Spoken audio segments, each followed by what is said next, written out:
Welcome everyone. My name is Raja Khouri. I'm the CEO of Khouri Conversations. And welcome to this COVID edition of our conversation today. It's the first time we do this, so please bear with us. There might be technical issues. Having a conversation among a group of people online might turn out to be a bit of a challenge, but we're going to do our best. And it's an important event, an important book to discuss, and we're really honored to have with us Dr. Michael Dan. Just a word or two about Khouri Conversations.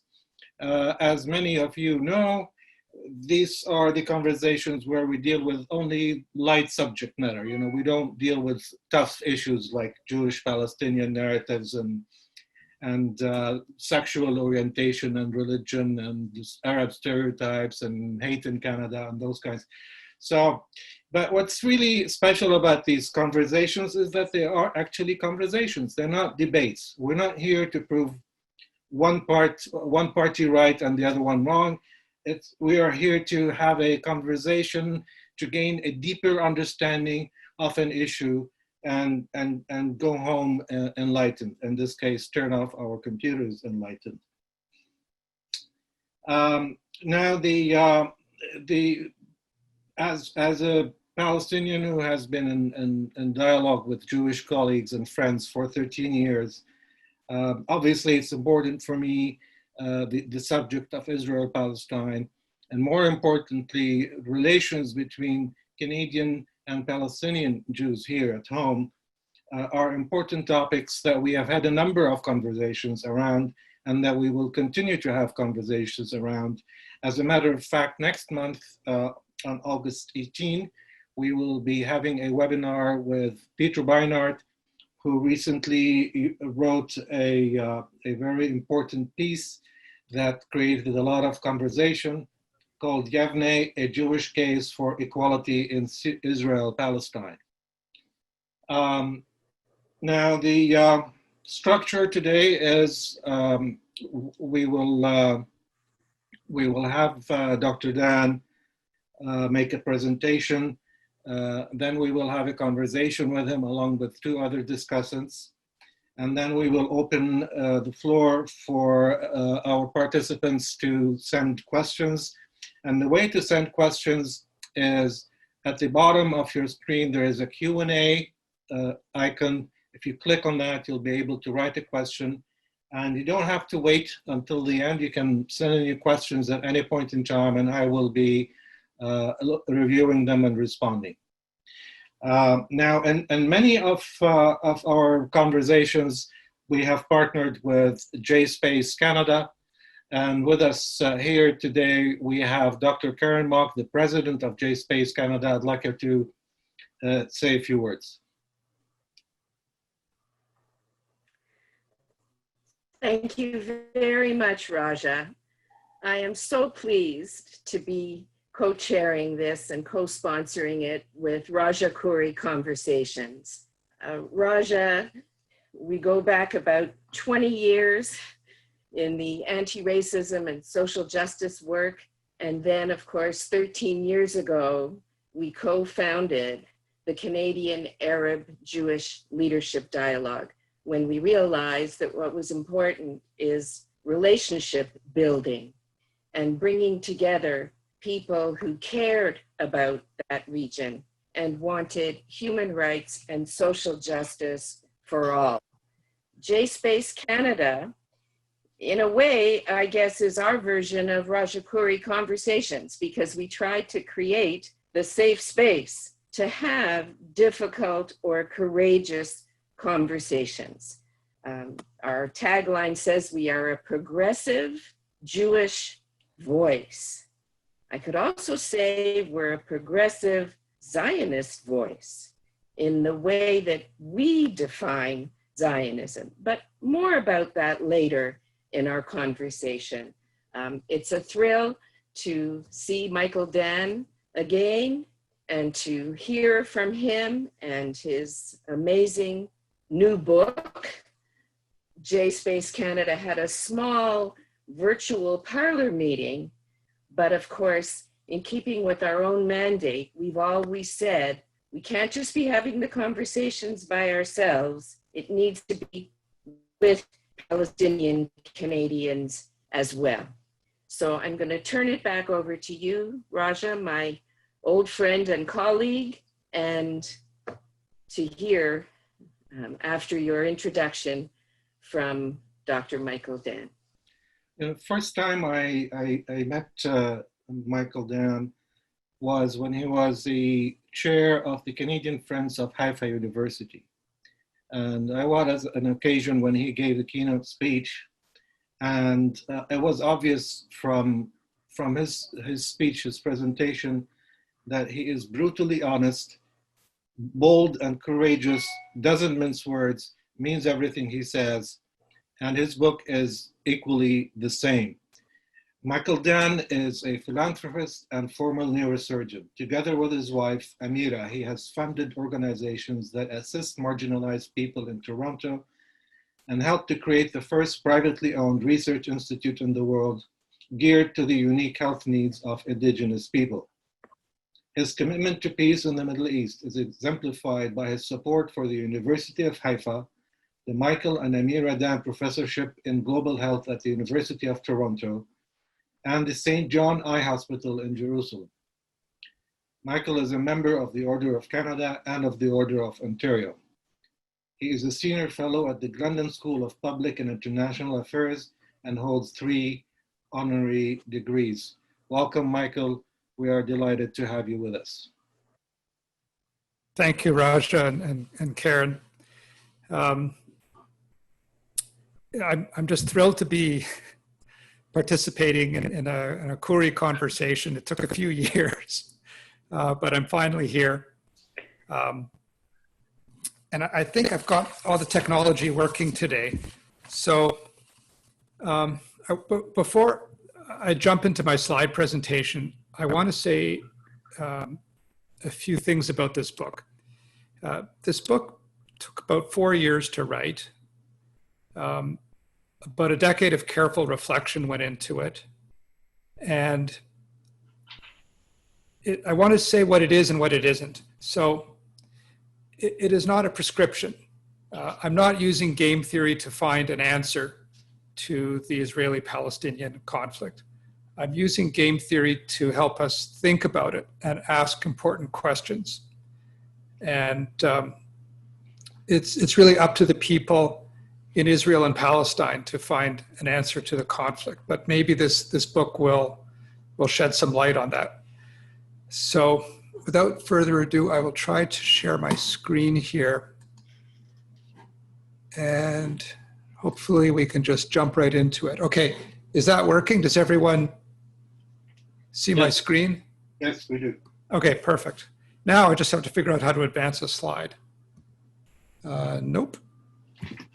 Nope. Oh dear. Okay, try. Here we go. So the question on my mind for the last 4 years is, can game theory help us to make sense of the most intractable conflict of the world? And rather than define game theory, we're just going to jump right into it. So here's a game I think a lot of people have heard about. It's called the zero-sum game. And the simplest example of a zero-sum game is called the game of cutting the cake. So you imagine a chocolate cake, and there's 2 children who are old enough to use a knife, and they have to share this cake. So the way the game works is the first child cuts the cake, and then the second child gets to choose which piece they want. And so if the first child cuts carefully, both pieces will be equal. And you can see from this photo that the piece on the left is slightly larger than the piece on the right. So the child who chooses is probably going to choose the piece on the left. So in a zero-sum game, one side's gains are the other side's losses. And if you understand zero-sum game, that's about 99% of the history of the Middle East right there. Now, what's interesting, and this is practically a state secret, but the demographics in this space that we call historic Palestine, which is defined as the area the physical space between the Jordan River and the Mediterranean Sea, the demographics are almost a state secret. But basically, there's 13 million people in this space. And if not now, then in the next year or two, roughly 50% will be Jewish, 50% will be non-Jewish. And that non-Jewish group breaks down into Palestinians and Druze and Circassians and a few other nationalities, but they're non-Jewish. And there's no natural geographic boundary in this space. There's no way. People have been trying for almost a century to cut this one particular cake equitably into two parts. I think you can accept it as a foregone conclusion that it cannot be done. It cannot be cut in two. Next type of game is called the non-zero sum game. And the classic example of this is the prisoner's dilemma. And some of you may have heard of it. And if not, I'll try to explain the prisoner's dilemma. It's a bit of a complicated story, so you have to bear with me for a couple of slides. So the story goes like this. There's a robbery, and the police arrive, and they catch two suspects. And they put them into separate cells, and there's no communication between these two holding cells. And then the district attorney speaks to each of the prisoners, and he gives them exactly the same deal. And he says, here's the deal. If you confess to the crime and you denounce the other prisoner, so you implicate the other prisoner, then you can go free, as long as the other prisoner doesn't denounce you. If you both denounce each other, then you'll both get 2 years in jail. And if you both refuse to talk, then you both get 1 year in jail. So that's the deal. And in this non-zero sum game, there are choices, strategic choices between two opponents that involve cooperation. So here's what's called the payout matrix for the prisoner's dilemma. So prisoner A is on the left, prisoner B is above, and it's a symmetrical matrix. It doesn't matter who is who, but there are these two terms. Keeping mum means keeping quiet, zip lip, uncooperative, playing dumb, that sort of thing. And then ratting is when you denounce the other prisoner. So each prisoner has the choice of just not saying anything or spilling the beans, ratting on the other prisoner. And for prisoner A, their first choice, so that's represented by number 4, their first choice is to rat on the other prisoner while the other prisoner says nothing. So if he does that, then prisoner A goes free, and then prisoner B gets 3 years in jail. And it's the same for prisoner B. The second choice for both prisoners is to each keep quiet. And if they do that, then they each get 1 year in jail. And then the worst choice is for both prisoners to confess and to implicate the other prisoner, and then they both get 1 year in jail. I hope people are following along. It's a bit of a complicated story. Now, this is what makes a prisoner dilemma a dilemma. And this is the heart of the dilemma. There is no correct answer to a dilemma. It is simply a dilemma. So you have these two opposing principles. One is called the Nash equilibrium. So in a Nash equilibrium, each player has the opportunity to consider the other's choice, and they stick with their script. And then the opposite of that is called the Pareto principle, which says that we should not accept any economic system if there's an alternative that maximizes the collective good. Okay, how does this play out in the world of political science? Well, here's an example of a prisoner's dilemma. So there used to be a country called Czechoslovakia. And after the fall of communism in 1989, it held together, it stuck together for 4 years. And then it just simply came apart at the seams. And overnight, almost without any referendum, just an agreement between two politicians, it's unzipped itself along the middle, along the border, and it became two countries, Czech Republic and Slovakia. And so this is a prisoner's dilemma. And each country, Czech Republic and Slovakia, they have the choice of either cooperating with each other. So if they do that, this double cooperation, you get Czechoslovakia.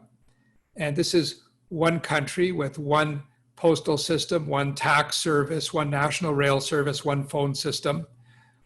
Or they can choose to each go their own separate way. That's the double autonomy.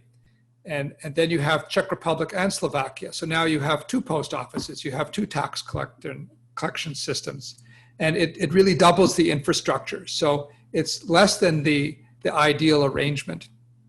The alternatives are where one country or one group takes advantage of the other. So historically, the Slovaks have always perceived the Czechs as being the dominant nationality. And so this is what they were fearing. And other than this sort of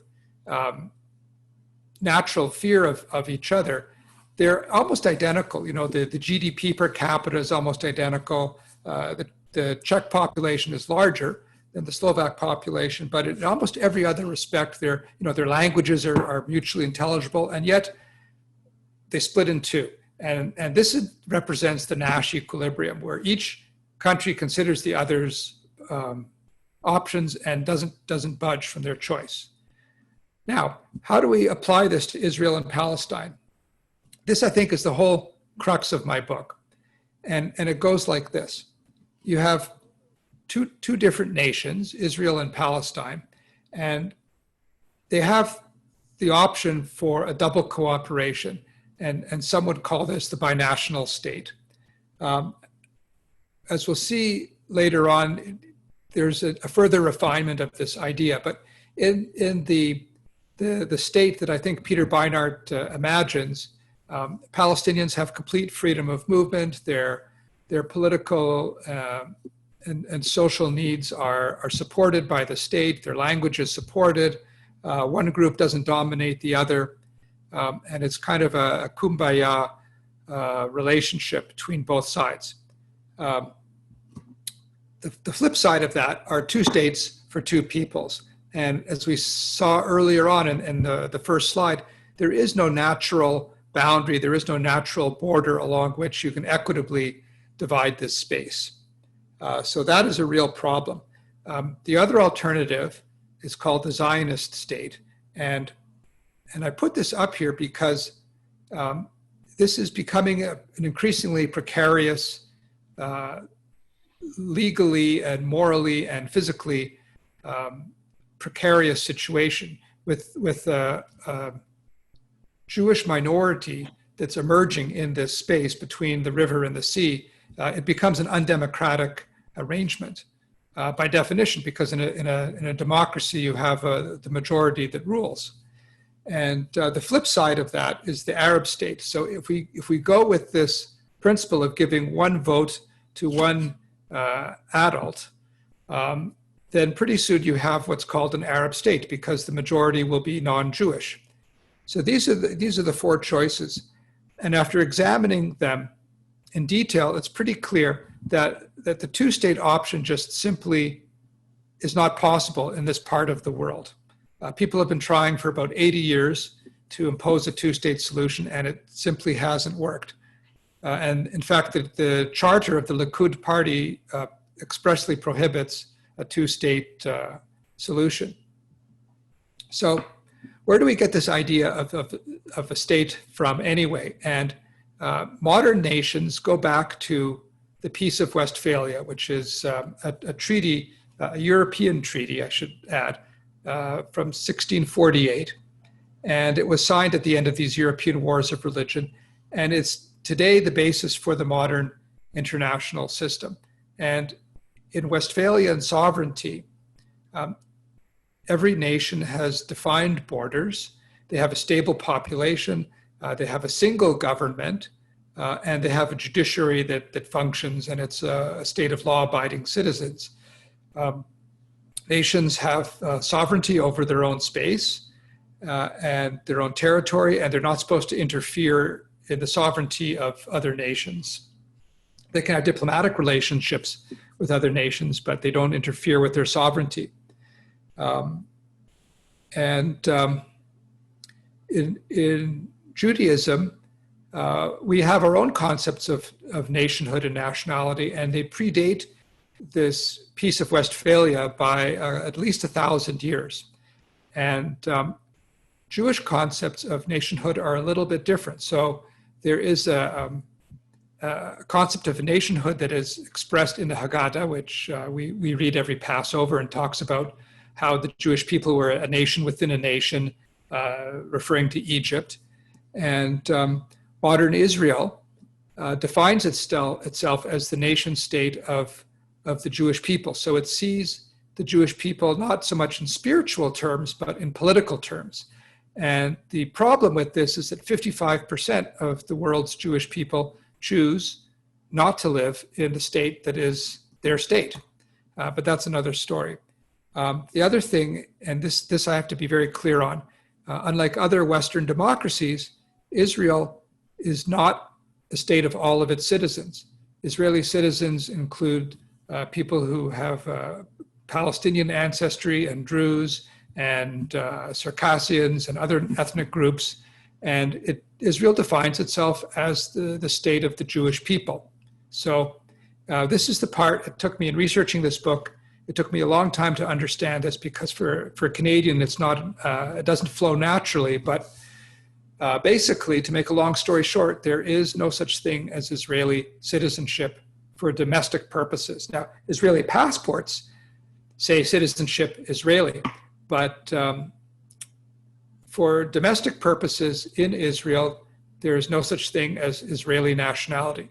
If you have a baby in Israel, if they're born in Israel, you go to the registration office and you have to register the nationality of the child, and Israeli is not an option. Palestinian is not an option. Jewish is an option, so Jewish is considered a nation. Arab is considered a nation. But Israeli is not a nationality. And people have challenged this before the Supreme Court of Israel, and they've been told, no, there's no such thing as Israeli nationality. So I'm just going to try to wrap up here. And I think the key question that has been on everyone's mind, especially since the Oslo process, is can historic Palestine, that area between the river and the sea, can it accommodate two Westphalian states?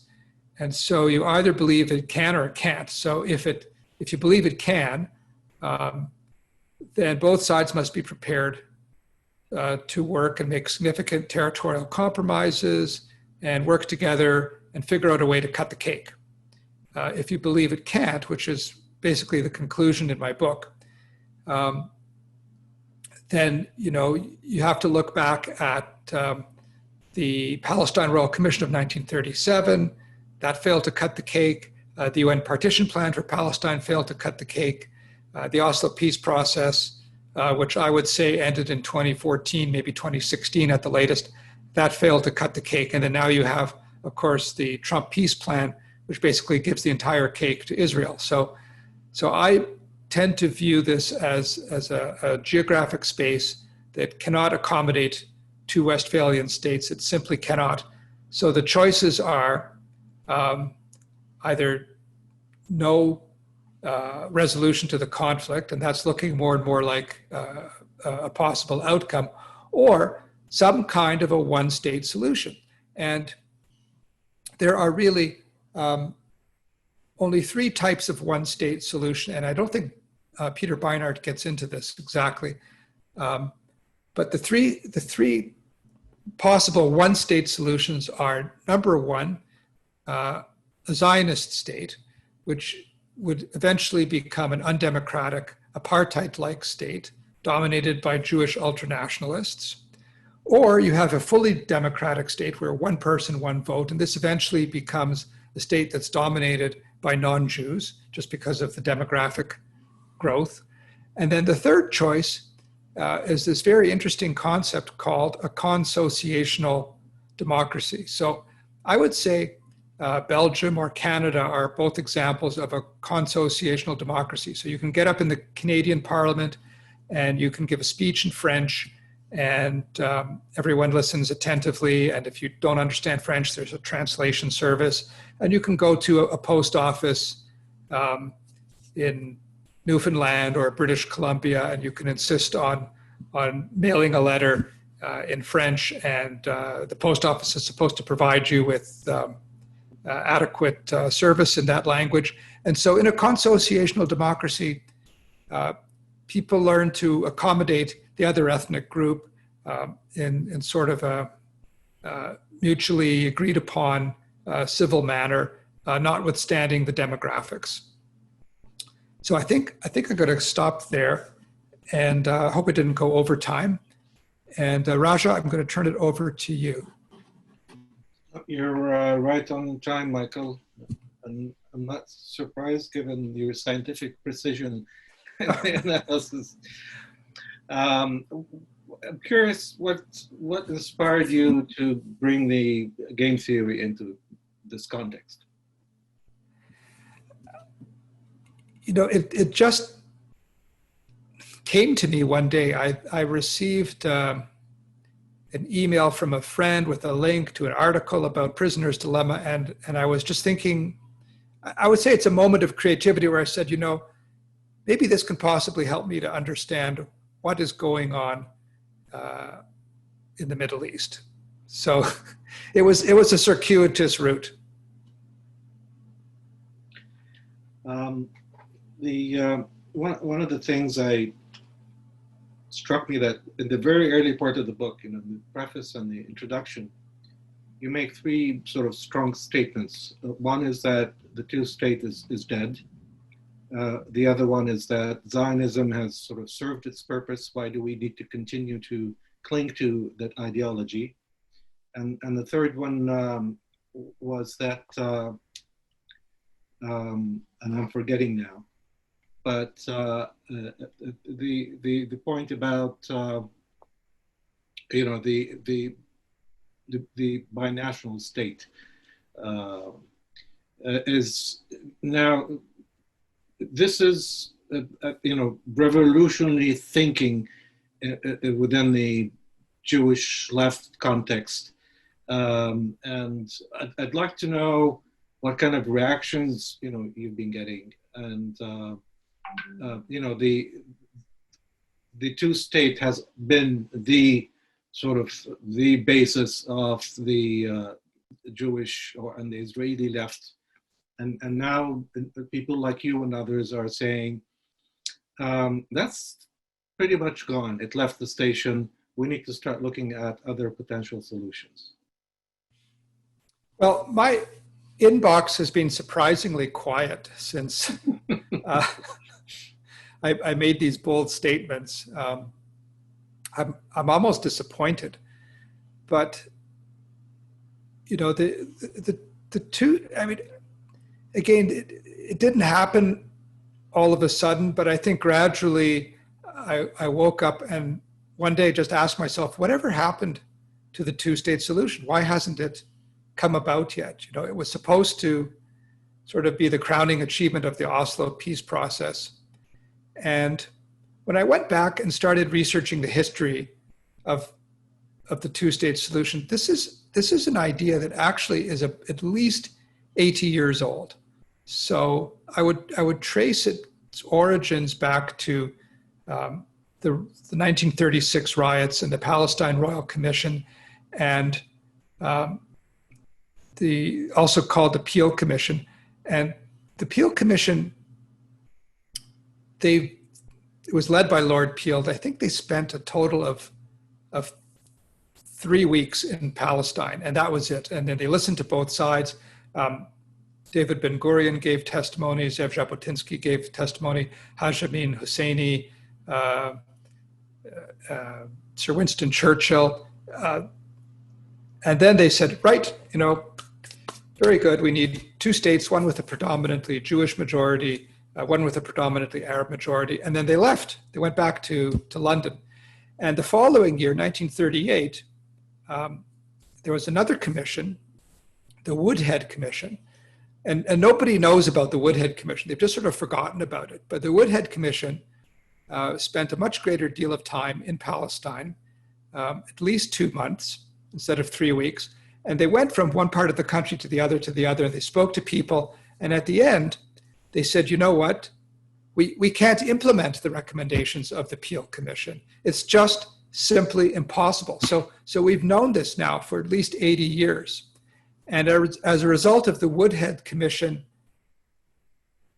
realizing that the 2 states for 2 peoples was just physically impossible, this is what led to the infamous 1939 white paper that started to put the brakes on Jewish immigration to Palestine, where they said, okay, 75,000 people over the next 5 years, that's it. And this was just on the eve of the Second World War. It was like the biggest disaster in history. So that is the history of it. And so my thinking is, if an idea does not work after 8 decades of trying to get it to work, it's probably never going to work. So just abandon it. Just say goodbye. That's it. 2 states for 2 peoples is just, it's not going to happen.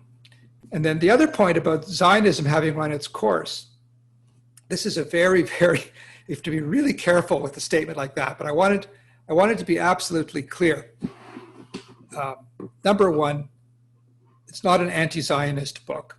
Zionism has done wonderful things for the people of the Middle East, Jewish and non-Jewish, and it should be absolutely praised and lauded for all the good things that it's done for people. It has created prosperity for Jews and for non-Jews.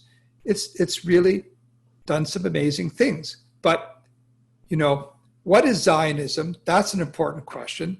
There are many forms of Zionism, but the dominant form of Zionism, and by the way, I have to say, Zionism is not agreeing with everything the government of Israel decides to do. Okay, that seems to be sort of the default definition of what is Zionism in North America, just agreeing with the government of Israel. And if that is your definition of Zionism, then that's a problem, because every Israeli election, in the last 3 elections, 74% of Israeli voters disagreed with what the government of Israel was doing because they didn't vote for Likud. So that's not the definition of Zionism. Zionism has a much more precise definition than that. And Zionism is really a 19th century political vision for Palestine. And it talks really about initially a Jewish home and then later a sovereign Jewish state with a Jewish majority in the entire territory of Palestine. And if that's your definition of Zionism, then again, it's not going to happen. We've already started to give up pieces of that territory. The Gaza Strip, we no longer have sovereignty in the Gaza Strip. The state of Israel no longer has sovereignty in Area C of the West Bank. And demographically, there's not going to be a Jewish majority in that space. Like, there just is not going to be one. So we just need to retire this 19th century political idea and shift to something different. Now, does Israel have a right to exist? Absolutely, totally, no question. I have no patience for people who say Israel does not have a right to exist, but Zionism has run its course. Israel now has other problems. Sorry for the long answer. Well, they are complex issues. Karen, over to you.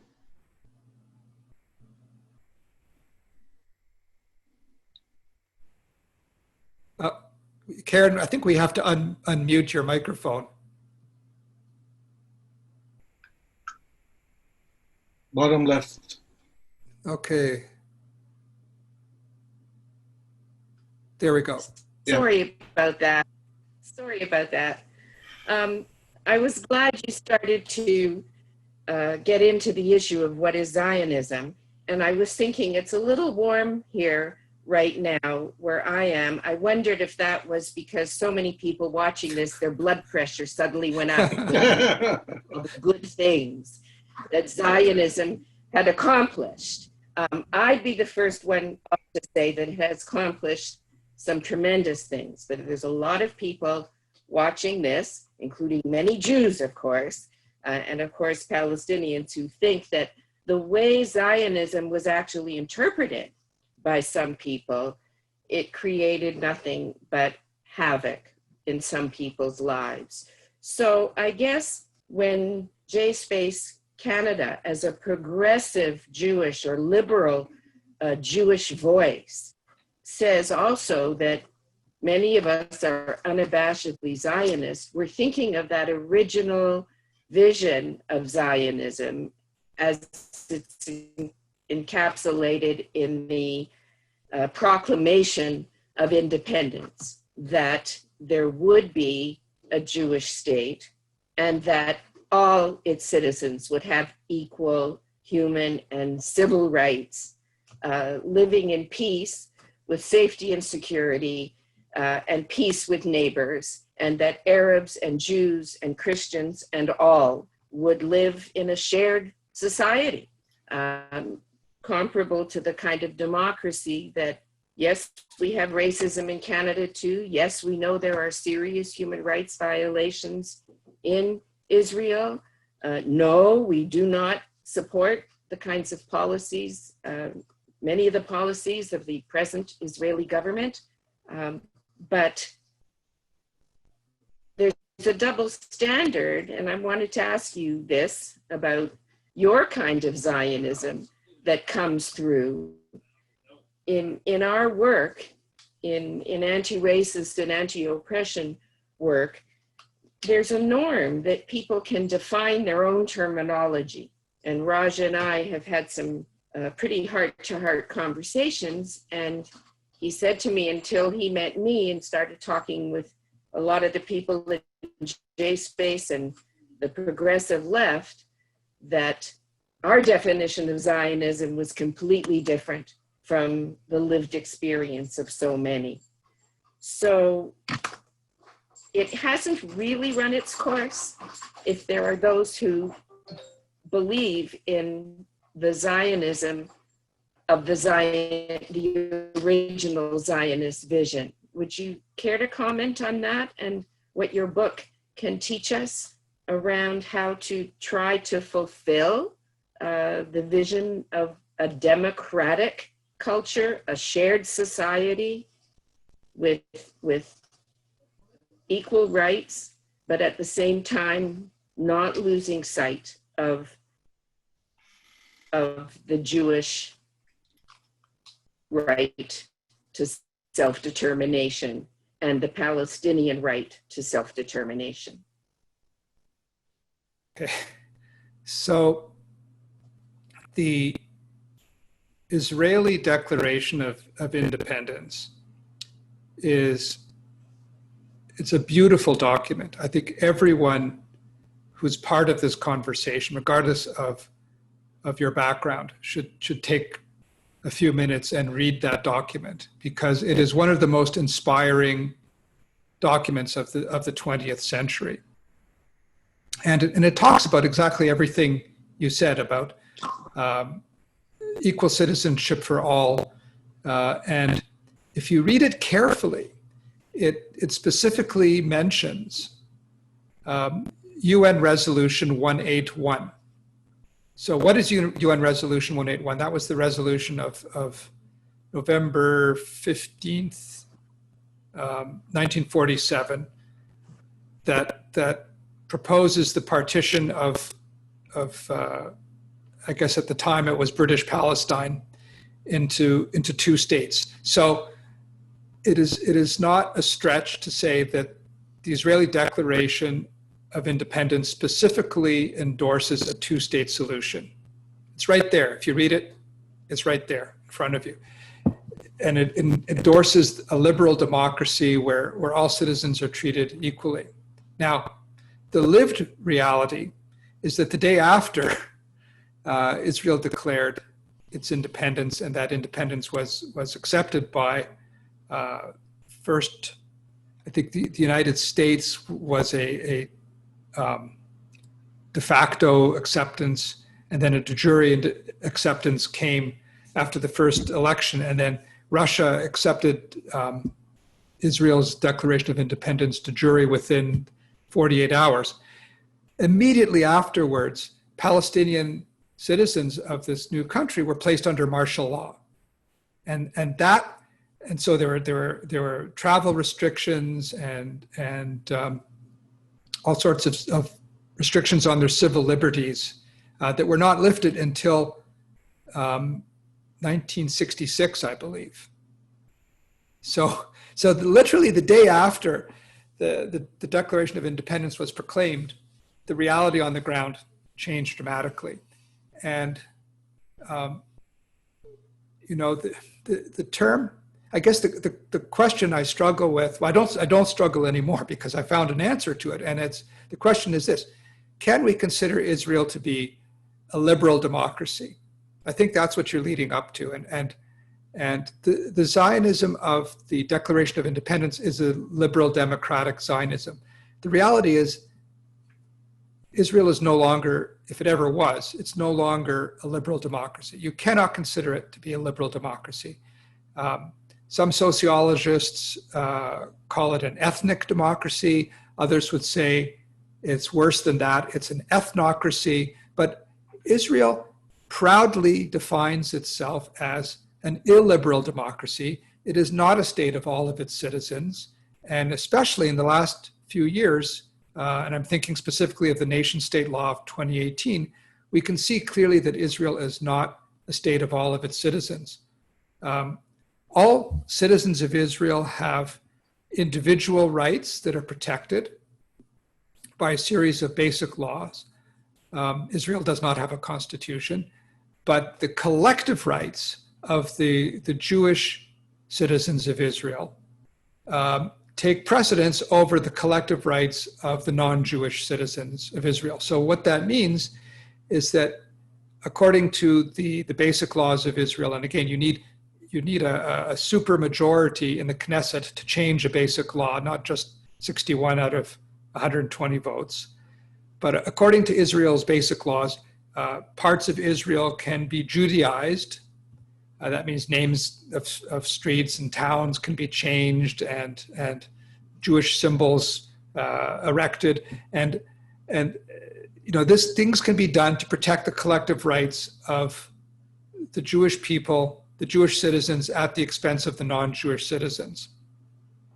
Then there's another law called the Admissions Committee Law, which I believe is 2016. And so the Admissions Committee Law, it works something like this. In any village in Israel where there are 4,000 families or less, there can be an admissions committee that has the right to decide who can and who cannot live in that settlement, in that municipality or in that city. And this is a very thinly veiled way of excluding Palestinian citizens of Israel from living anywhere they want in Israel, inside the Green Line. And it applies to about 43% of the residential areas in Israel. They're small enough that they sort of fall under this threshold where the admissions committee of the residential area can exclude Palestinians. So again, all of this bumps up against the question, this very, very difficult question: what is apartheid? And apartheid, there is an official definition of apartheid, but there's also what I would say a working definition of apartheid. And the working definition goes like this: apartheid involves physical exclusion of people based on race or gender or religion or some external criteria, physical exclusion, physical separation, and also, very important, disenfranchisement. So people are kept apart and they have no voice in the political process. And Israel today is very much bumping up against this practice. So in, 2 general elections ago, you had Netanyahu sending out tweets that were saying the Arabs are going to polls in droves. Well, that's their democratic right to go to polls in droves. They should, but it's a form of intimidation, and that's soft disenfranchisement. And then in the most recent election, Likud were installing video cameras in polling stations, looking for voter fraud, primarily in Arab areas. So again, this is intimidation. This is a form of disenfranchisement. So when you have the disenfranchisement that's happening politically, when you have physical exclusion of Palestinian citizens of Israel by the admissions committee law, when you have the nation state law, this is not a liberal democracy. This is not how liberal democracies are supposed to function. Karen, can I ask you to please introduce our two additional discussants?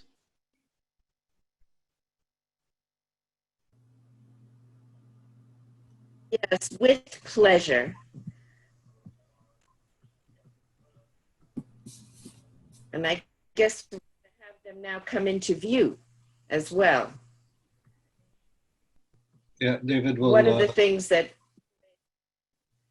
JSpaceCanada firmly believes in, and I know that Raja Khouri shares this with us, is that yes, those of us who are of a certain age or approaching it have lots to say and have had lots of lived experience that we want to share.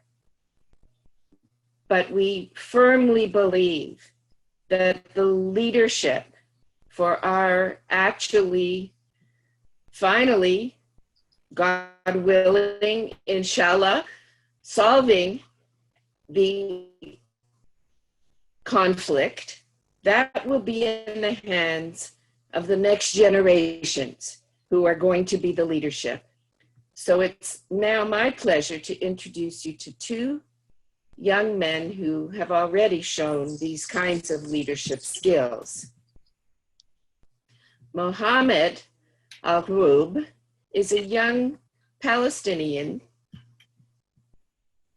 who grew up in Bethlehem, and currently he's pursuing his master's degree in sustainability studies at Trent University, focusing on building an alternative market for a Palestinian farmer community to improve the local economy and build collaboration in the conflict zone. I first met Mohammad through a wonderful program that many of you watching this today are aware of, the Heart to Heart program that is devoted to bringing Palestinian and Jewish teenagers together to work on understanding and accepting each other's narratives and building a shared society. Michael Morgenthau is a non-practicing lawyer from Toronto with strong ties to Israel. I'm very pleased to say he's an active JSpaceCanada volunteer, and he chairs JSpaceCanada's policy committee. He's also helping us with our strategic planning and visioning for the future. We've invited Mohammad and Michael to take over the next part of the discussion with Dr. Michael Dan and help us see your vision for the future. Thank you both for joining us. I don't know if you agreed on who's going to go first. Whatever you prefer. Hi. Mohammad looks like he's psyched up to go. So go ahead, Mohammad. Thanks for having me, first of all. Well, before I began, well, again, thank you so much for having me. Before I began, I want to just say something about Zionism. It's very important, very dramatic, problematic term within the Palestinian community especially. And I don't think without the Zionist ideology and thought, which is 100 years ago, we would be in this place right now. So I don't think the Palestinian people have received any, I would say, good things is that the Zionist ideology started. So that's the first thing I have to make clear. So this conversation is not about Zionism. It's about what we can do for the future as people who care about the same country, as a group of two people who are really into finding a solution, deeply finding a solution, because I don't think the new generation will live at the same thing, especially Palestinian generation who are living under occupation for about, fairly saying, I want to say, like people would say occupation, just the West Bank, which is 52 years. For me, it's 72 years of occupation, because Palestinian never got an independence, never got a fully listened or heard by international community. So as Karen mentioned earlier, I'm working on my thesis right now here in Canada on how to bring people together, to find a new alternative, a new ways, a new dialogue, a new approaches to start dialogue. And the most important part is the narrative and how both sides need to understand both on each other's narrative. And if we understand it, now we can look for solutions. Now we can look together for what's the next step to do. Are we here to discuss solutions, or we are here to discuss problems and prove you wrong or prove you right? If we all agree that there is issue in Palestine, Israel, there is conflict exists, what's the next step that we're going to see? Giving Dr. Dan book is a very, very powerful base scientific book to give us idea about how this solution might reach to how this conflict reach to a solution. So I think Dr. Dan, you already provide a solution. You already give a solution in your book, which is a one-state solution. Because if you look at reality right now, settlements are expanding day after day. And the West Bank is fully controlled, honestly, by Israel, and it's not by the Palestinian Authority. And personally, I grew up in a small village in Area C, which is basically, I see even in my daily life soldiers. I don't see Palestinian Authority policemen or a Palestinian Authority person who would, for example, protect me or guarantee my security and all that. So, I don't do know you if have a question, Mohammad? Yes, I do, actually. Sure. So I'm wondering about how, when you mentioned the example of Canada, how do you, Dr. Dan, how do you see this example can be applied on Palestine, Israel? Okay. So let me share my screen again. I had this slide in the original presentation, and then I decided to take it out. Can everyone see it? It's yeah, we can. Yeah. So this is a statement that was written by Zev Jabotinsky, who is basically the ideological founder of the Likud party. And it was written in 1923, 2 years after the Cairo conference. So, and I'll get back to your question in a second, Mohammad. So what was the Cairo conference about? Well, during the First World War, Great Britain made promises basically to everyone, left and right, in order to defeat the Ottoman Empire. So to the Zionists, they promised, in the form of the Balfour Declaration, a Jewish home in Palestine. And this was before Britain even had control over Palestine. So it would almost, like in law, this would be considered a non-binding, letter of intent. But they didn't control Palestine, and yet they promised a Jewish home in Palestine. So, it was like, let's throw it against the wall and see if it sticks. To the Arabs, they promised.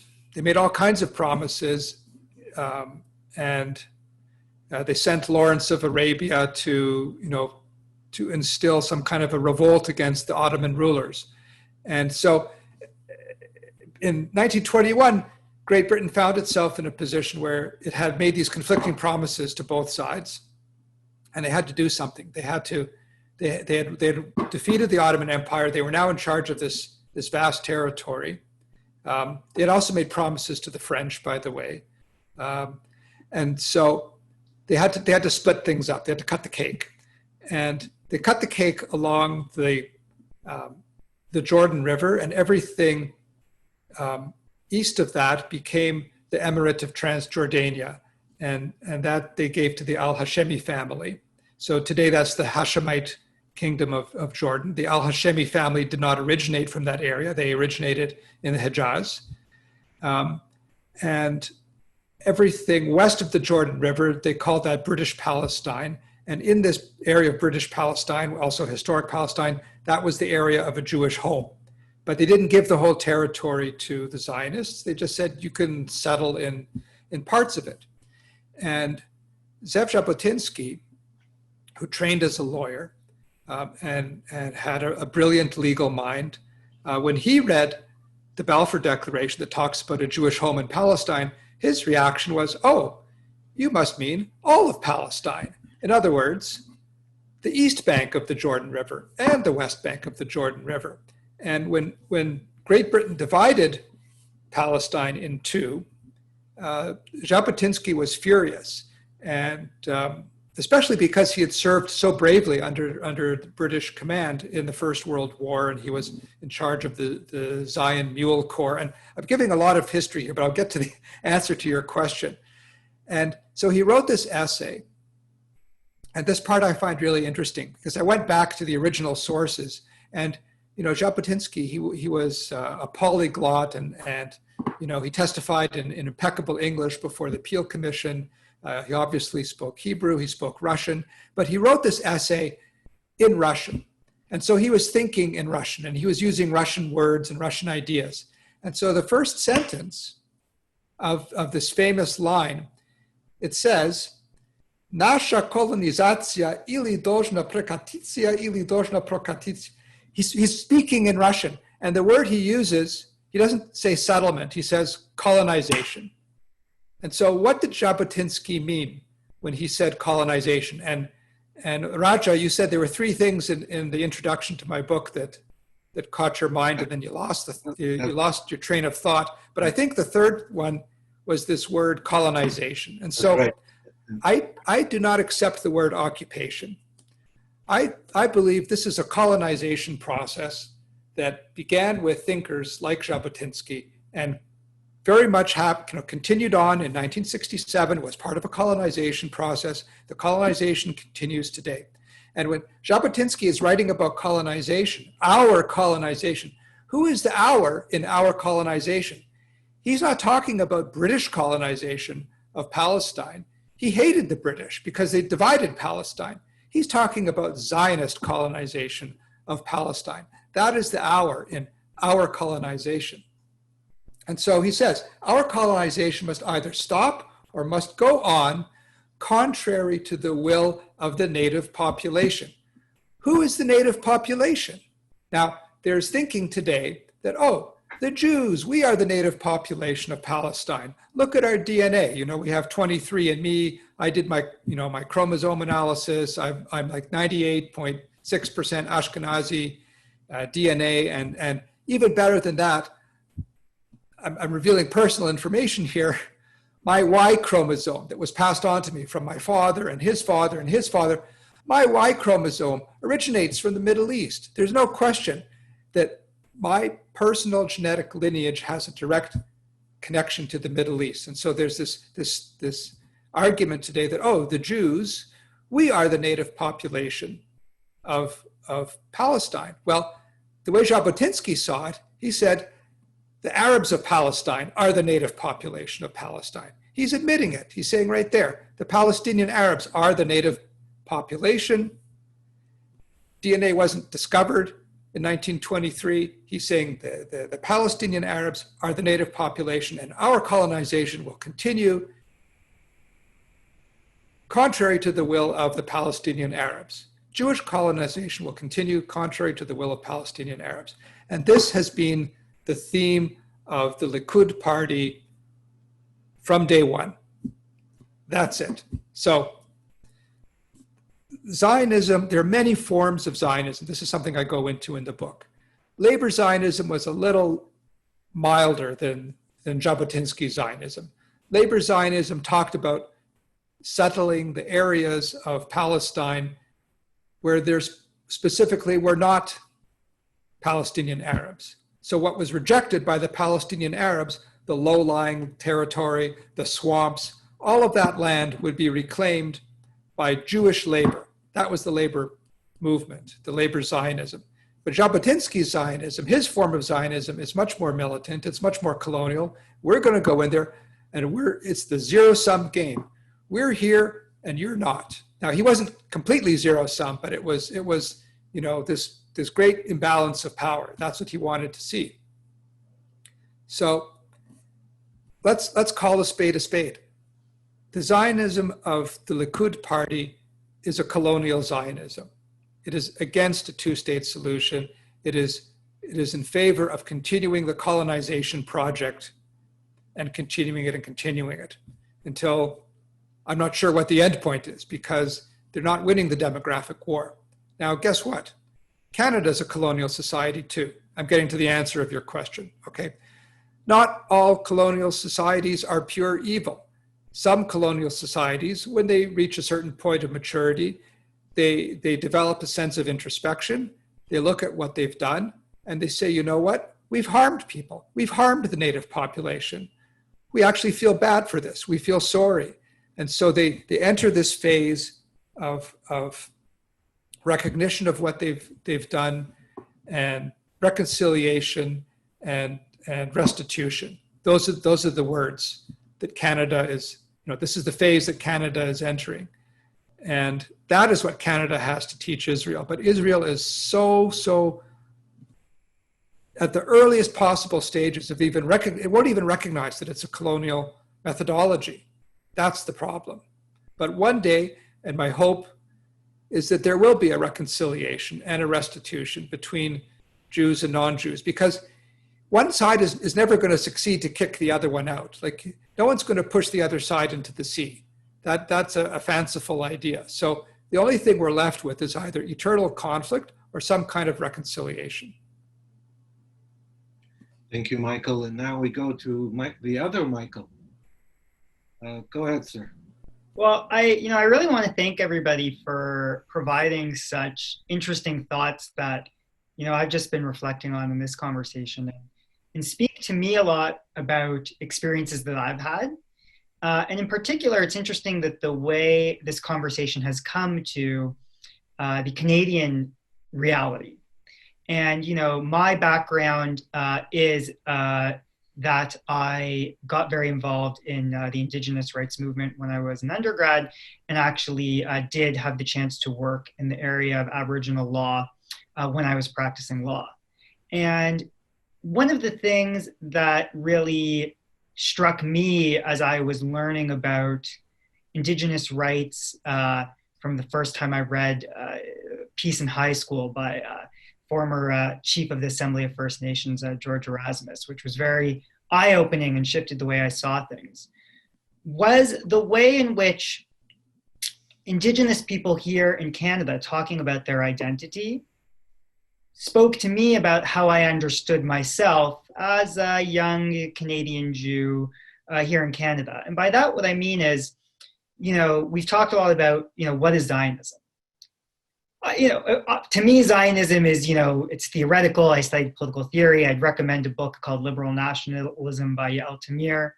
But on a more, human level, and when I think about what it is for the people that I grew up around, it's something that underlies my lived experience and speaks to, who am I, that sort of thing. So to give, a really concrete example, so I am, I'm a gay man. And, one of the things you do when you figure that out is you're trying to think, well, what does that mean, right? And you should, of course, naturally reflect, well, what does your community think about that? So I'm Canadian, and of course I would think, well, what do Canadians think about that generally? Look at the CBC, look at, Parliament. But also as a Jew, I would look to, well, what do Jews think about that? What does the state of Israel think? And that kind of question, and, the fact that there is a perception, not totally on point, but there's a perception that the state of Israel is generally friendly to gay people, is something that I think helped me understand where my community stood. And so to me, Zionism and the state of Israel and the role that it played in my life and the life of people around me is it gives us as Jews a forum for which we can figure out, who we are, not thousands of years ago when we were Pharisees and Sadducees, fighting in Jerusalem, but today, even here in Toronto. And that's the conversation that to me really feels important. And, when I think about what matters to my friends and my family members, they're not all looking up, what Jabotinsky said versus, Ben Gurion and things like that. It's more just what role does Israel play in their life and their understanding of who they are? And when they think about, what they want for the future, not universally, but almost universally, everybody just wants everybody to get along. They don't know how to do that necessarily, but they do want a future in which, we can all get along. And I think, for me personally, that's absolutely what I want as well. And I believe strongly in, cooperation. And I am a believer in the two-state solution. And that's something that, resonates really strongly with me as well as most of, my peers. But I'm absolutely interested in working with people with whom I disagree.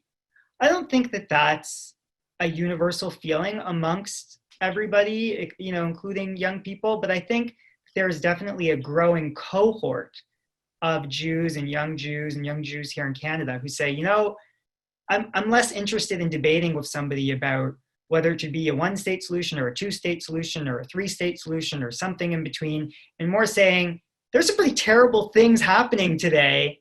How can we stop that?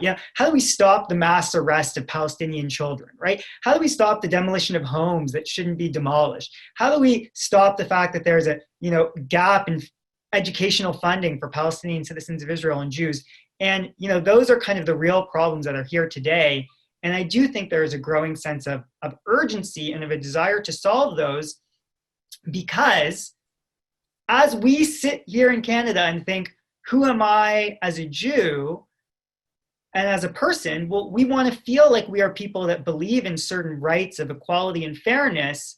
And it gets a little complicated when you're reading the newspaper or talking to your friends and you hear about all these, terrible things that are happening. A whole family that's been, murdered because the army thought that somebody was there who wasn't even there, and there was just negligence and carelessness.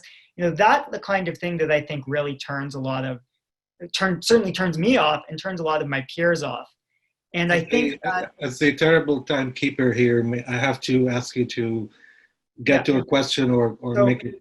Yeah, so I guess, to me, that the real kind of question that leads to is, for the average sort of person, and especially for the average young Jew here in the diaspora, what's the takeaway from your book in terms of what they can take away for their own identity and for their desire to move forward towards some sort of better future, for the people who aren't political scientists, that sort of thing.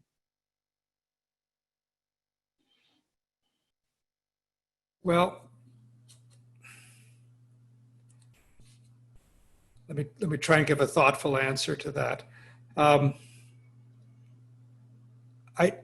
don't know how you can avoid becoming a bit of a political scientist, because everything in Israel and Palestine is so infused with politics.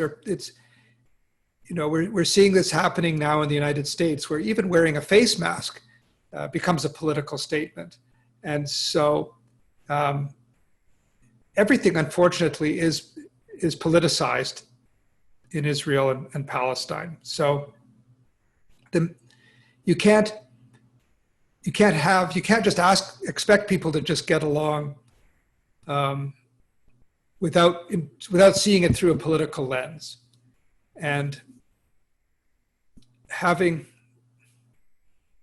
once you accept that fact, then you have to look at the world through this lens.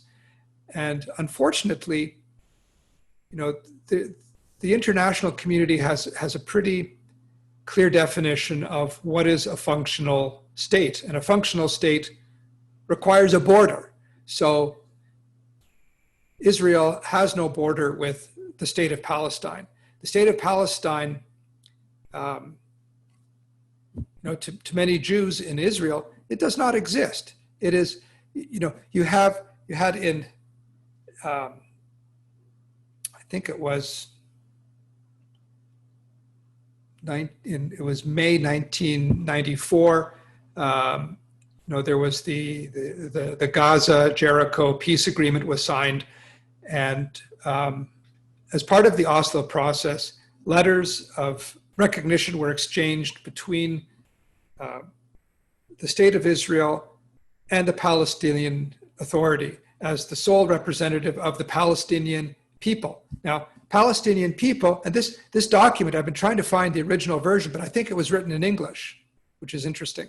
But Palestinian people is the same as Palestinian nation. So then the state of Palestine, or simply Palestine as it's called, is now recognized by, I think it's 140 different countries. It's recognized by the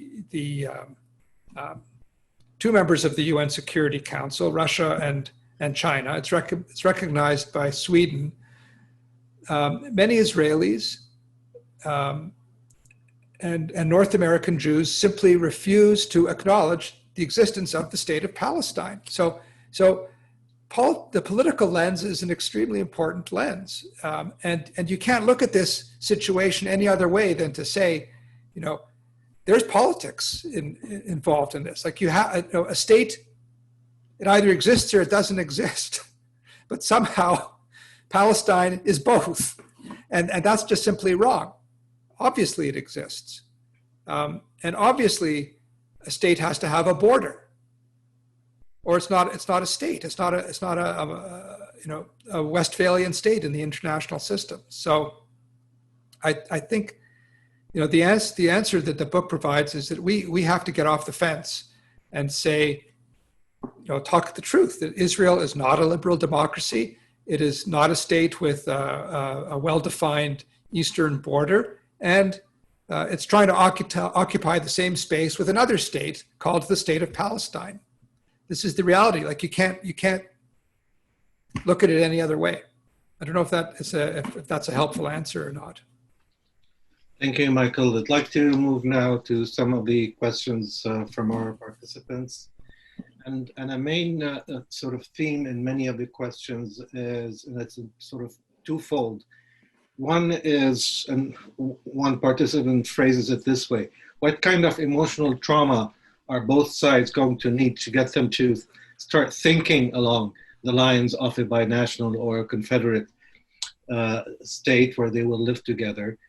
And the other side of this question was, given the disparities, the economic and quality of life disparities, and the enmities, all of those things that stand between, how would it actually look as a state, and how could you make that state actually happen?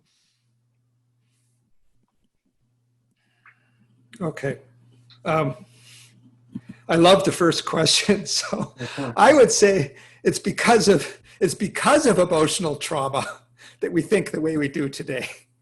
It's because of the Holocaust and the 3,000 years of Jewish suffering that happened before the Holocaust, and because of the Nakba that we're into this kind of zero-sum thinking. So I think we've had enough emotional trauma on both sides. I would hope that we have no more emotional trauma, but something. So the pandemic, interestingly enough, is a shared experience that knows no nationality. It doesn't know history. It's just a virus, and maybe that's a way to bring people together. But again, I wouldn't want to wish coronavirus or suffering on anyone, but it's an opportunity for both sides to come together. But the problem is there's a great vested interest in not resolving the conflict, unfortunately. And so I don't know what, I don't want to answer the question in terms of what further emotional trauma do we need. I hope that we can all avoid emotional trauma. The second question, how could this actually work? There have been political theories going back to the 1920s that proposed a federated arrangement. Ben Gurion was a big advocate of that. What's ultimately required, and I don't use the word lightly, but what's ultimately required is a revolution in thinking. And so this idea of an Israeli nationality is kind of lurking in the wings. And it is such a suppressed idea that it's got to be an extremely powerful one. For the Supreme Court to say over and over again, there is no such thing as an Israeli nationality. That means it's a very powerful idea. And it is not a Zionist idea. It's the antithesis in a way of saying there is a Jewish state or there is a Jewish nation. I don't see how Israel, let me word this in the negative. I don't see why Israel cannot be an Israeli state and a Jewish state at the same time. What it means really is confronting the reality that there are something like 14.5 million Jewish people in the world. Israel is supposed to be the refuge for all of us. There isn't room in Israel for all of us.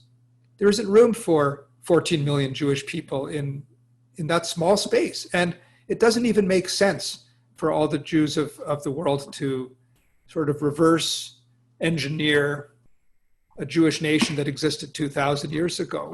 We've flourished in the diaspora and will continue to flourish here. And so we have to let go of this idea that we need this one small corner of the earth where we can all automatically fly to and land at Ben Gurion Airport and become citizens. I'm perfectly happy with my Canadian citizenship. And the flip side of that is this idea of an Israeli nationality. And maybe eventually Palestinians will embrace this too, that Israeli/Palestinian nationality can mean both. Because when you get down to it, it's astonishing. Michael, you spoke about Indigenous people, and one thing I've learned from Indigenous people is their incredible attachment to space, to a physical space, to rocks, to bodies of water, to the geography.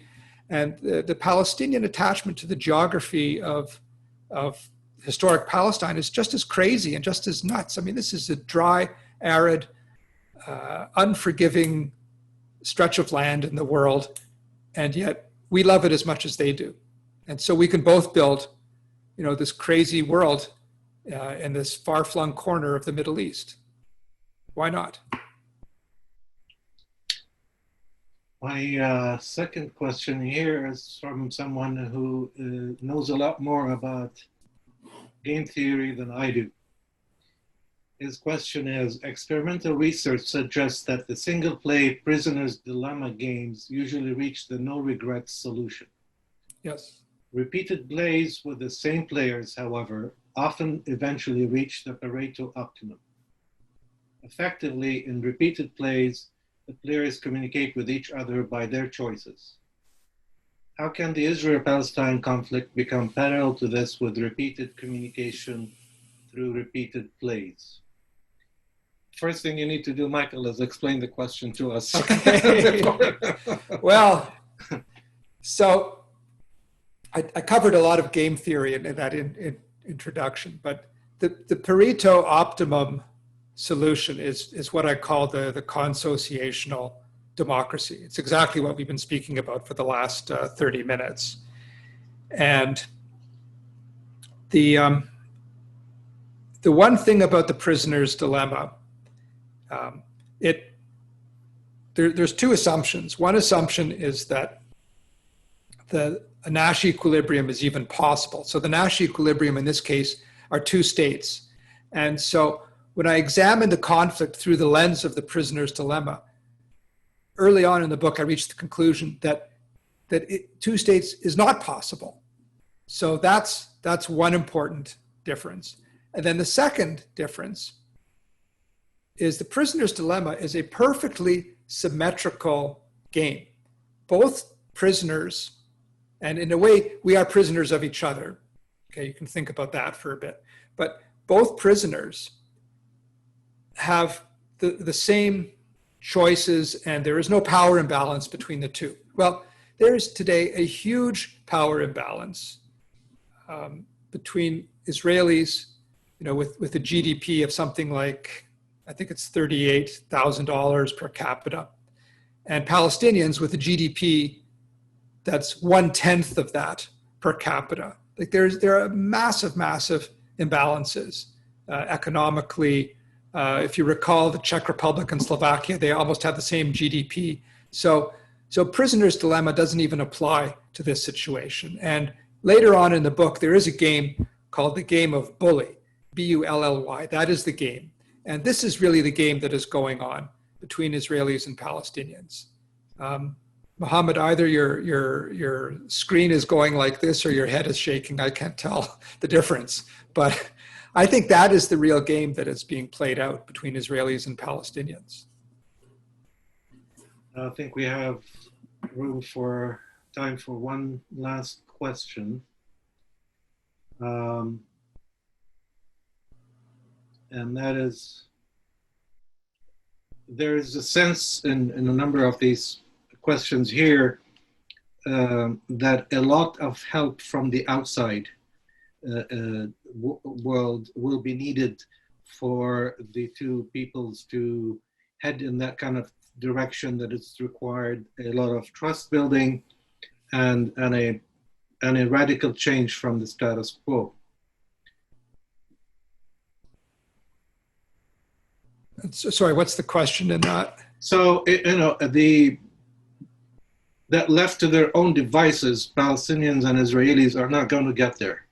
There has to be a lot of push and help from the outside world.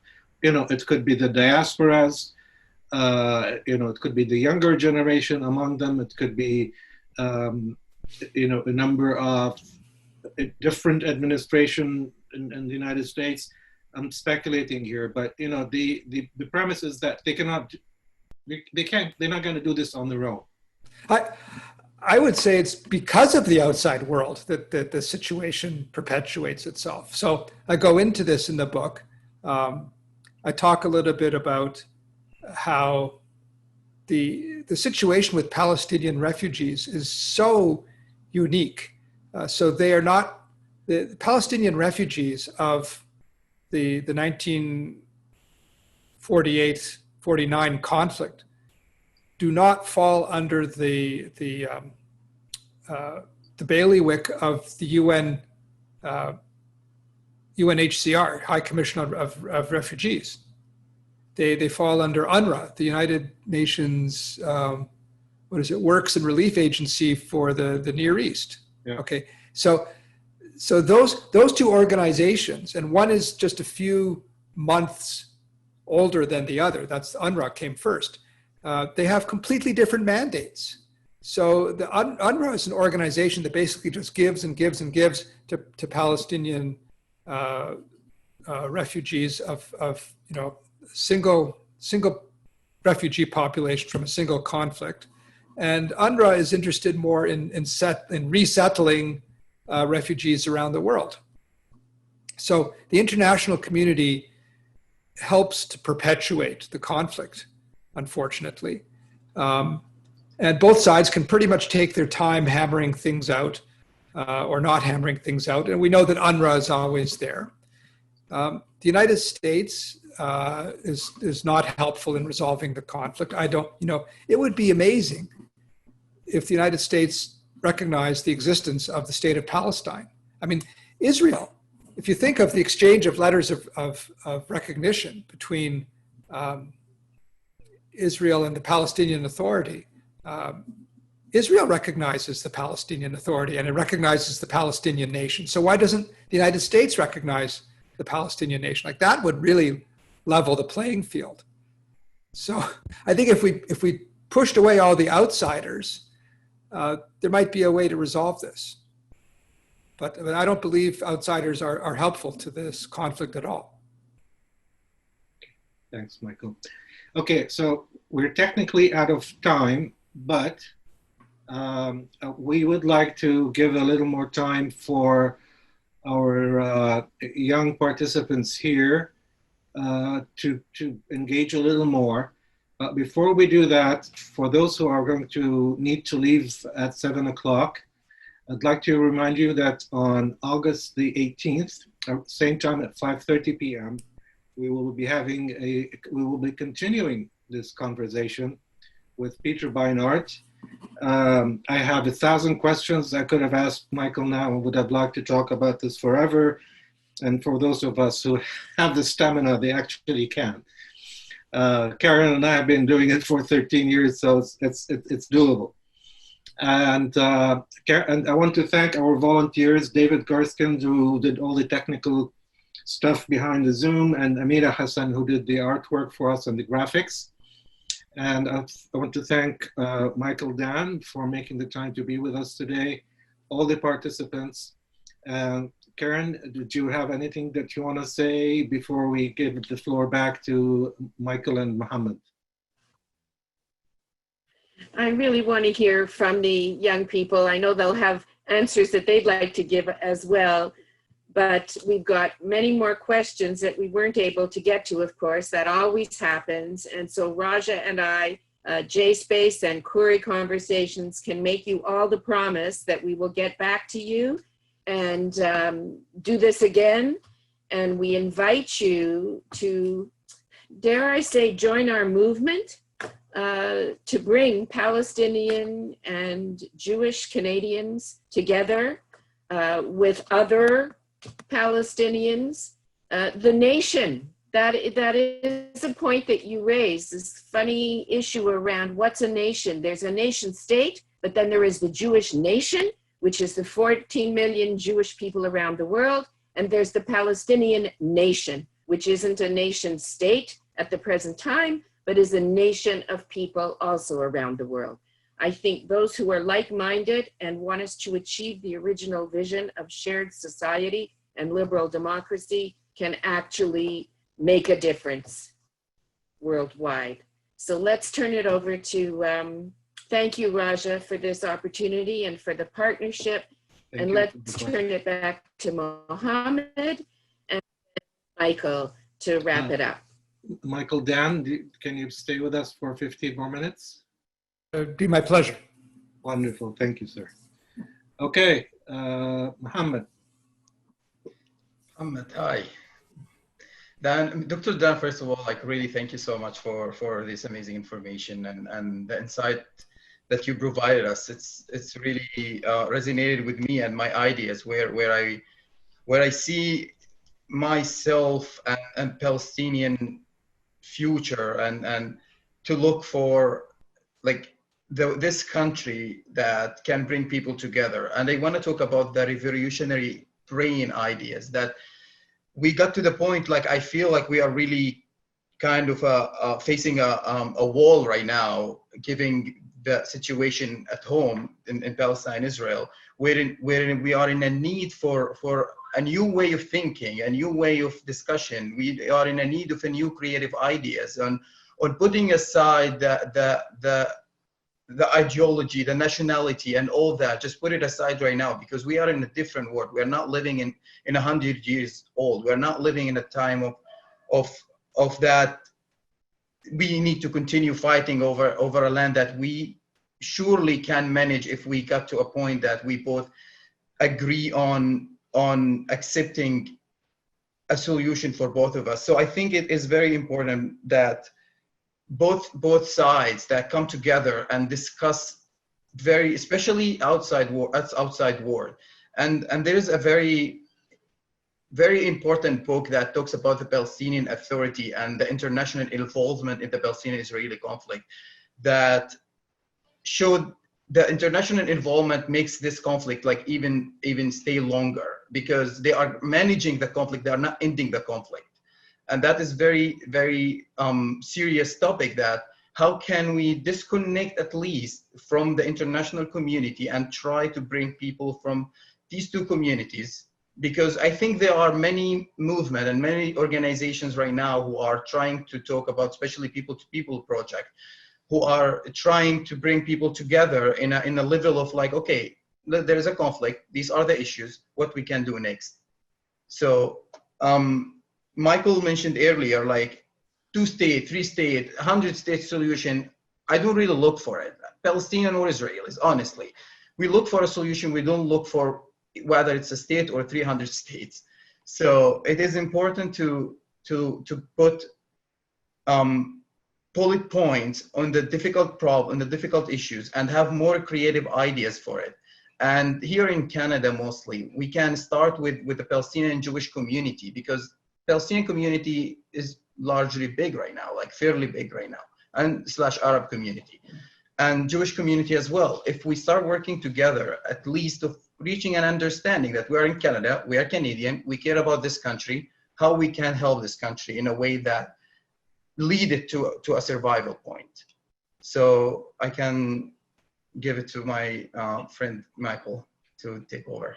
Well, I don't think I could have said that better, because I couldn't really agree more. I think absolutely we do need a new way, and this crazy world in which we're living is such a good opportunity in which to do things differently. And, I think we basically all hit the hammer on the nail of what the new way is. It is Arab-Jewish partnership. It is working together towards shared goals. And, personally, I know that is something that I and Karen are really trying to make a priority, if not the priority, for JSpace moving forward. And, how do you do that is, I guess, the next question. And I think it has something to do with, allowing people to feel safe while also ensuring that we actually reach some progress. I do think that I have to say that for a lot of Jews doing this kind of work, certainly not all, part of feeling safe is an ability to still feel that attachment to a Jewish state of Israel and 2 states for 2 peoples. But I think that ultimately more and more people are coming to this understanding that we can feel safe working with others and in conversation with others who have different visions for, a future that's down the road, as long as we feel like we're actually making progress on changing the reality right now. And for us sitting here in Canada, I strongly believe that by building bridges here in Canada between Jewish Canadians and Palestinian Canadians and working towards shared goals, that we can actually achieve something, not just by, really making things better for our communities here in Canada, but by actually modeling the very thing that we want to happen there, here, and demonstrating that it can be possible. And so that I think is really what, I'm going to take away in part from this conversation, is just a renewed belief that is something that we need to focus on and that we can achieve, because I just really do believe there's so many people out there who are hungering for that kind of change. And yeah. And I just really want to thank everybody for such, really heartfelt and great contributions to the conversation, and for Dr. Michael Dan for not just contributing to this conversation, but contributing such an amazing book for us all to read and think about and share with others. I think your book, Michael, can create a chance for what Mohammad and Michael are talking about. It can become the platform upon which people from both sides can come and say, we largely agree with this. Let's see where we can go with it. Let's see what we can do with it. And who knows, a vision for a Jewish Palestinian diaspora in North America that is supportive of a peaceful solution, a fair solution, working with parties to help make it happen. Who knows? Stranger things can happen. Maybe it's Canada's turn to colonize the Middle East. Yeah. That's right. Well, one last thing, I think it is important right now also to start asking the difficult questions, the questions that we are not comfortable to hear, which is what we are doing with what we are doing right now, and knowing our worldview, where are we standing, and how we can contribute for our life or for the next years that we are living right now. So it is really important to start asking the difficult questions and putting ourselves in a very uncomfortable places to see how we can find these solutions with the creative ideas. How are we for time? Because there's an angle to this conversation that I don't cover in the book, but you know, everything Michael and Mohammad that you've raised has got me thinking about it. Do we have a few more minutes? Sure, 5 minutes. 5 minutes, okay. So as someone who spent a fair amount of time with Indigenous people of Canada, of Turtle Island as they call it, they don't recognize Canada, some of them. There's a perspective that they bring to the conversation that has been very much lacking from our conversation. And that is the perspective of the land itself. So it's as if the land, Mother Earth, is a third party to all conversations among Indigenous peoples.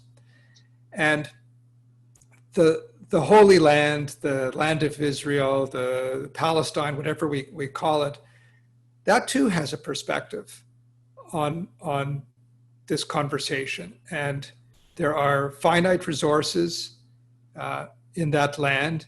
It can hold only a certain number of people before everyone's collective standard of living decreases. And one thing we need to bring into this conversation, and again, this is my thinking, but it's very mathematical and quantitative at times, but we need to bring numbers into this. So we need to bring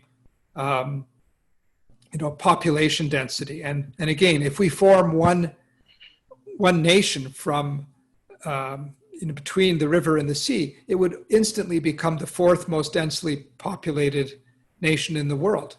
And that is a challenge in a part of the world that is suffering from climate change already, where there's water scarcity and where the birth rate is incredibly high. So I think one of the first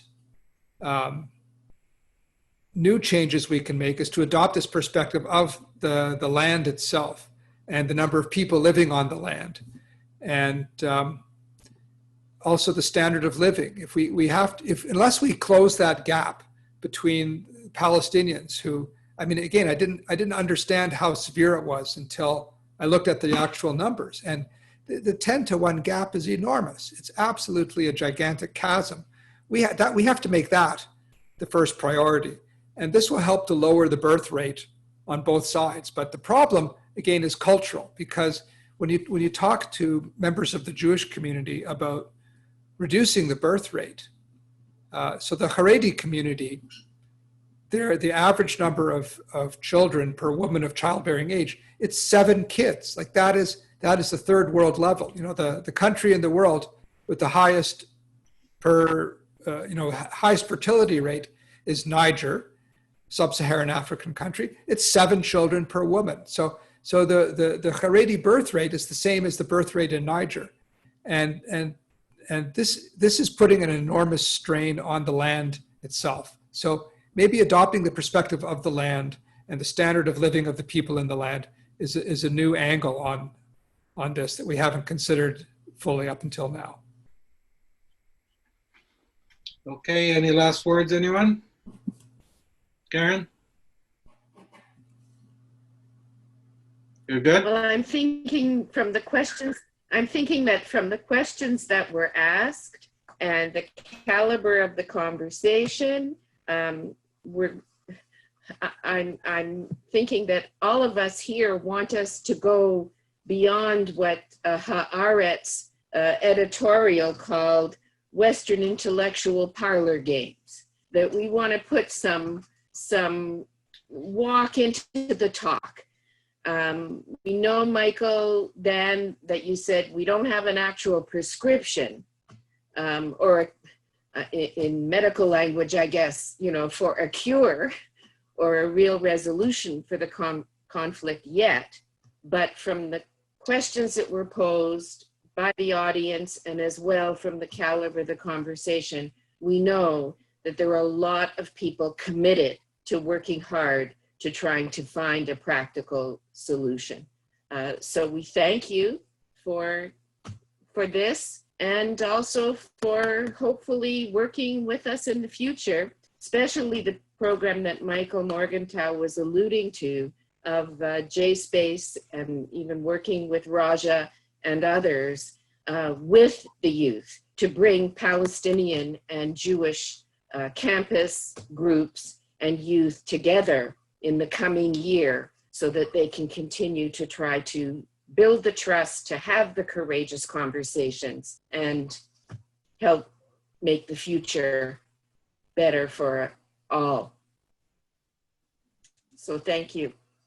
Thank you, everyone. Thank you to our participants. We reached 126 at one point, which was a very good number. Apologize, we didn't get to all of your questions. Hopefully on our next webinar on August 18, we'll allocate more time so that we can do more of the questions. Stay safe, healthy, everyone. Thank you for being with us today. And we will see you on the 18th.